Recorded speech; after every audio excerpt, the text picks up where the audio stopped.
Hello everyone, welcome to my YouTube channel. If this is your first time tuning in, my name is Adrielle and I'm currently narrating a story of my life dating back from January 2016. The previous episode, I wrapped up the entire 2022, and in this episode, I'm going to start off with January 2023. So here it goes. So last episode, I wrapped up 2022, but I did forget to mention one thing. At the end of December of 2022, I told myself that I was no longer going to check on Brandon and Caitlin because honestly, I just felt like I digested so much information about them in 2022. I didn't really want to think about them in 2023. I was fully aware about the judgment. I knew what was going to happen. And I'm just like, what? Everything's in God's hands. I just don't want to check on them, okay?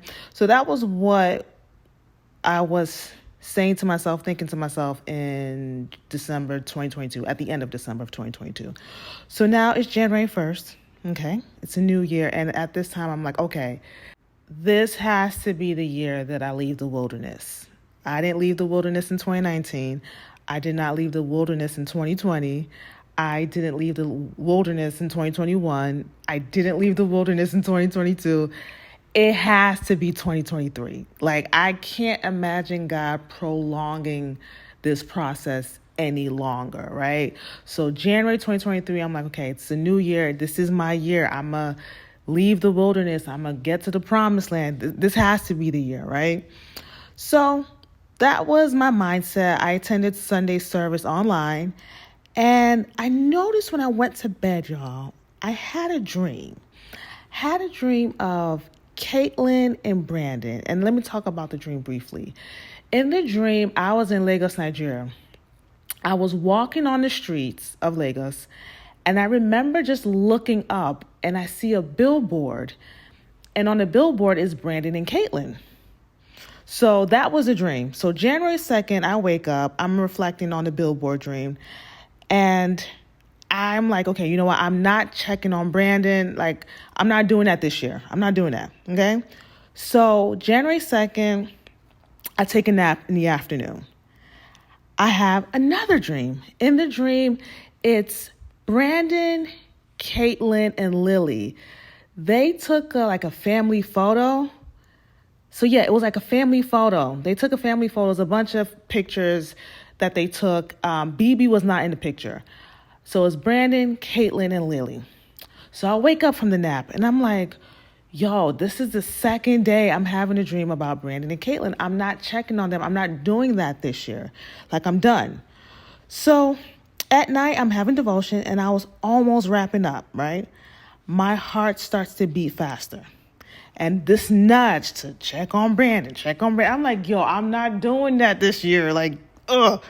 Okay. So I was praying it away, but it didn't go away, okay?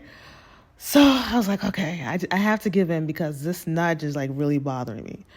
So I checked on Brandon and I couldn't find anything. Now, the only thing I found was, and something I did forget to mention was that December 23rd, I believe, Brandon and Caitlin went to a restaurant to celebrate Brandon's birthday.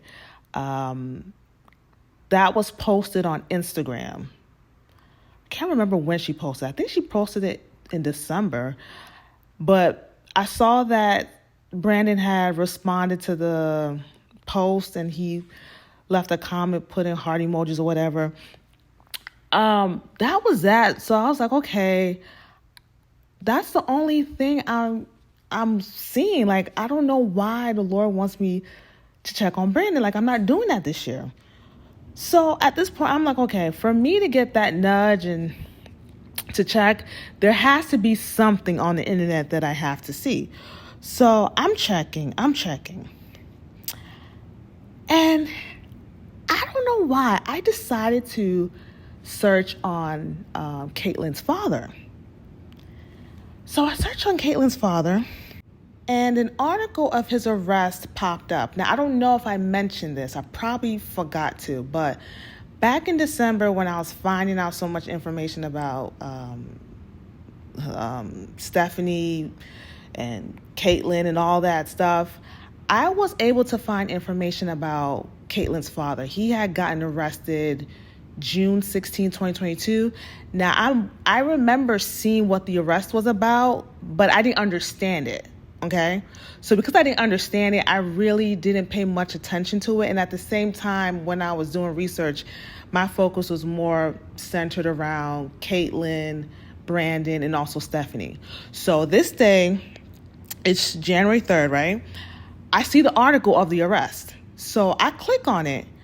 I'm reading it. Caitlin's father was arrested June 16, 2022, because he responded to an ad on a website. He was going to meet up with someone at a hotel, and he paid that person money in exchange for fellatio. So apparently that ad that was on the website, it was actually the police that posted that ad, and it was like a trap. So they arrested Caitlin's father. So I was like, oh, Caitlin's father, he is freaky. He's a freaky man. So yeah, Caitlin's father paid money to someone so that I don't know if he was trying to give someone fellatio or he was trying to get fellatio himself. But yeah, he responded to the ad and he got arrested once he got to the hotel. And so I saw that and I was like, wow, that is so crazy. Wow. Okay, so I see that. I'm like, okay, maybe that's the thing that the Lord wanted me to see because, I don't know. So that happened.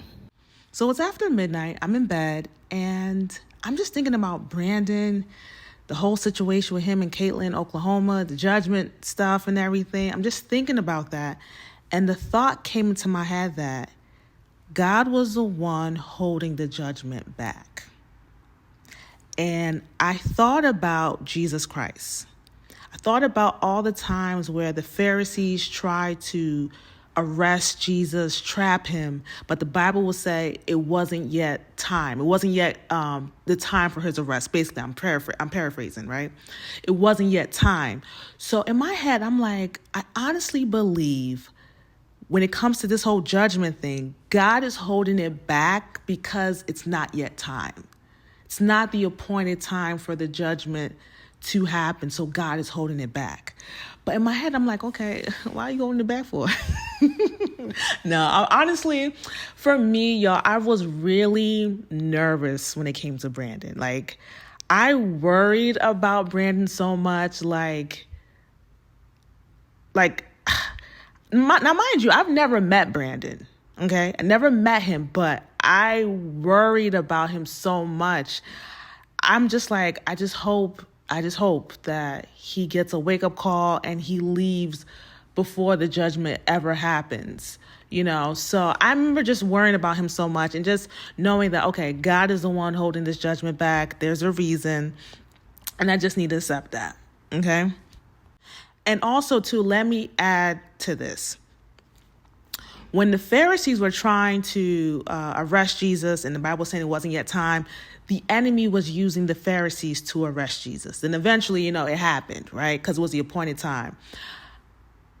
The fire, you got to remember, y'all, the fire is going to be set by Caitlin. The enemy is going to use Caitlin to set the house on fire, okay? Now, it's going to be her judgment, but the enemy is going to use Caitlin to set the house on fire, okay?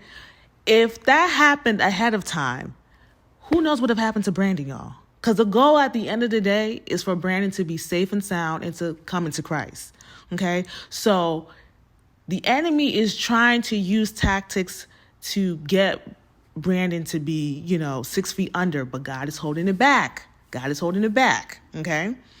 But ultimately, that judgment will happen, and God will save Brandon from the judgment. Now, I will say this. Even though God is going to save Brandon from the fire, from the judgment, Brandon is going to go through a judgment season. And in Brandon's judgment season, he is going to lose everything. Friends are not going to want to be around him. Caitlin, well, she's not going to be around him either. Lily and BB, they're going to be gone. So he's going to go through a lot of anguish, okay? But God is going to discipline him like a father disciplines their child. Okay, so I had to add to that. So now it's January 4th, and it's the 7th year anniversary since I basically started and I like this story. And the likely story started January 4th, 2016, after I got terminated from Paris. So I was like, man, it's been 7 years since the whole Paris situation. So I'm in bed. The next thing you know, y'all, I'm hearing like somebody trying to open up my front door. Like I'm hearing like the knob. Someone is touching the knob of my door, right? So immediately I start to panic because I'm thinking that my apartment complex is trying to change the locks of my door because, I owed them money. I didn't pay rent. So I'm just immediately thinking that. I'm just hearing my doorknob just making sound. So I get up, I get to the door and I say, who is it? And they said, what did they say? It was maintenance. So I'm looking at the people. It is maintenance. So I opened up the door and I said, can I help you? And they say that, we're here for maintenance or whatever. And I say to them that I didn't put in a maintenance request. And then they're looking at the paper like, oh, wrong apartment. Oh, I'm sorry. So I close the door. I go into my kitchen and I break down crying, y'all. I'm just crying because, y'all, I panicked. I really thought they were changing the locks to my door. I just panicked, y'all. I panicked. I cried. I had so much anxiety in me. And I remember just crying out to the Lord, like, Lord, I just want stability. I just want stability. Because at this time, it was almost 4 years, y'all. Almost 4 years since I graduated Georgia State. So I'm like, I just want stability. Why am I still going through this? Like, please, I'm just crying, okay? I'm crying. So I cried for probably like 10, 15 minutes, crying out to God about me wanting stability. I go on YouTube. And the reason why I go on YouTube is because I'm trying to get some type of encouragement, right? Go on YouTube and Andrea posted a video on her channel. And the title of the video was Prodigal Spouse Sacrificing Match Made in Heaven Spouse for Counterfeit. So I'm looking at the title and I'm like, what is Andrea talking about? Like, what? So I decided to watch the video because I wanted to understand what she meant by the prodigal sacrificing the match made in heaven spouse. So I watched the video. Now, this is what she says in the video. She says, some of you don't understand what's going on during this stance, during this, marriage stance. You don't understand. You're complaining that you're tired. You want to give up. You're telling God that you don't want to go through this journey anymore. Some of you, you're in and out. One day you're on the journey. The next day you're telling God you don't want to be on the journey. Now, I was like that back in 2022. So I'm hearing her, right? But in my mind, I'm like, where is this going? Like, I don't understand where this is going. She also proceeds to say that this word is not for everyone, but some of your prodigals are warlocks and are into witchcraft, and they have sacrificed you on a demonic altar, whether they know it or not. So when she said that, I'm like, oh yeah, this word is not for me because Brandon is not into witchcraft. Caitlin, she's crazy. She is a Jezebel, but I don't think she's into witchcraft. She is manipulative and deceptive, but I don't think it's that deep that they're into witchcraft. So this word is not for me. She proceeds to say, that's why some of you are going through setbacks, sickness, anti-progress.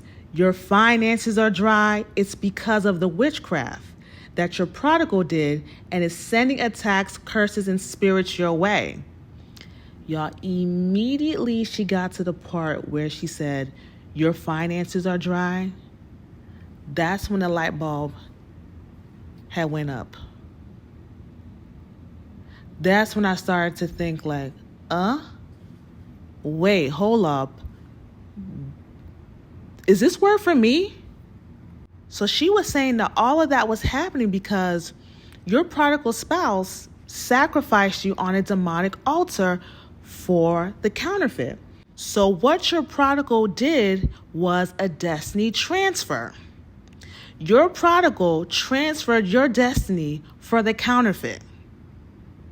When your prodigal sacrificed you on the demonic altar, they did a destiny transfer. So instead of you being married to them, the counterfeit will be married to them.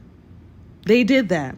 And she said, and by him doing that, he has tampered with his own destiny, because God has already established a covenant with you and him in the spirit realm.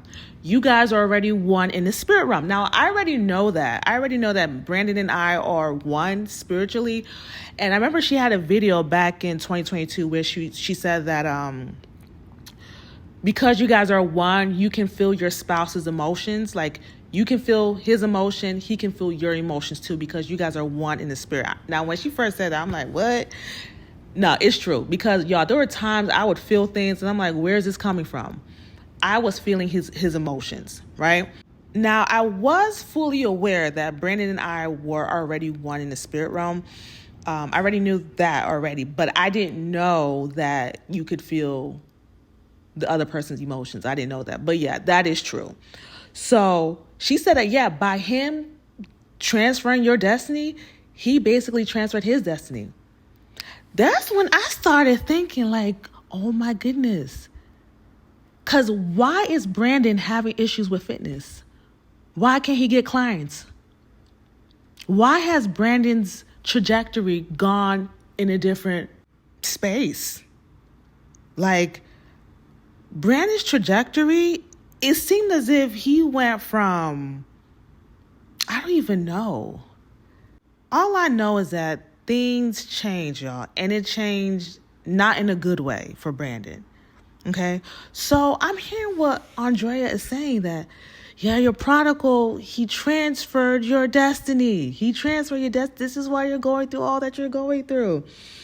And then she also said that is why it's important for you to keep praying to break away any demonic altar with your name or picture or any sort. And then she also said that God is fighting on your behalf. And what your prodigal spouse doesn't know is that any attack, curse, spirit sent your way because of the witchcraft that they did, it's going to go back to them. And some of them did it by manipulation and they didn't even know it. She also mentioned in the video that the counterfeit did a love spell and a separation spell on the prodigal. She talked about how the counterfeit basically put the prodigal under witchcraft, and that is why they are acting the way that they are acting.